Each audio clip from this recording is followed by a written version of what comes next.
খুললো মাছটা। আমি তো মানুষজন জড়ো করবো আমার সাথে এরকম করলে। চিনতেছে না ভাই, কি কবে চাই?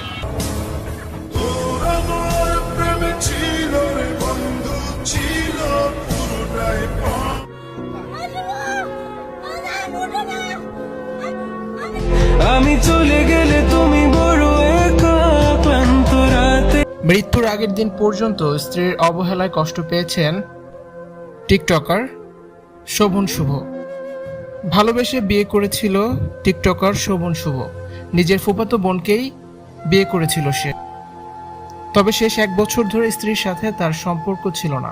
1 বছর আগে নিজের স্ত্রী তাকে চিনত না। এই একটা বছর ভিতরে ভিতরে শেষ হয়ে গিয়েছিল টিকটকার শোভন শুভ। ভালোবেসে 4 বছর আগে নিজের ফুফাতো বোনকে বিয়ে করেছিল টিকটকার শোভন শুভ। তখন তার বয়স ছিল মাত্র 18 বছর।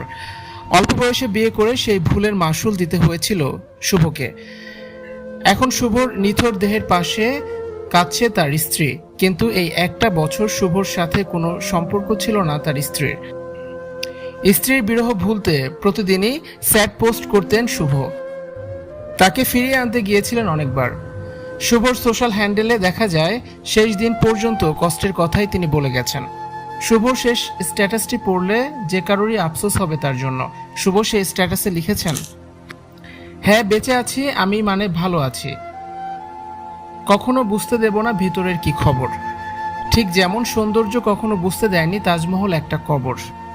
আরেকটি স্ট্যাটাসে তিনি লেখেন, আমি মানুষটাই নিতান্তই নিরহ, বারবার হেরে যাই। শেষ একটা বছর শুভর জীবনে ছিল শুধুই হতাশা। শুভর এই হতাশা ছিল শুধুমাত্র তার স্ত্রীর কারণে। শুভকে ছেড়ে 1 বছর আগে চলে গিয়েছিল তার স্ত্রী। আজ এই পৃথিবী ছেড়ে চলে গেছে টিকটকার শোভন শুভ। মাত্র 23 বছর বয়সী এই টকবগে তরুণ অকালেই চলে গেছে পৃথিবী ছেড়ে। স্ত্রীর কান্না আর পৌঁছাবে না শুভর কান। শুভ বেঁচে থাকতে প্রতিটা দিন তাকে পাওয়ার জন্য প্রতিদিনই কান্না করেছে। ভিউয়ার্স, এই বিষয়টি নিয়ে আপনাদের কি মতামত জানিয়ে অবশ্যই কমেন্টস করে দিন।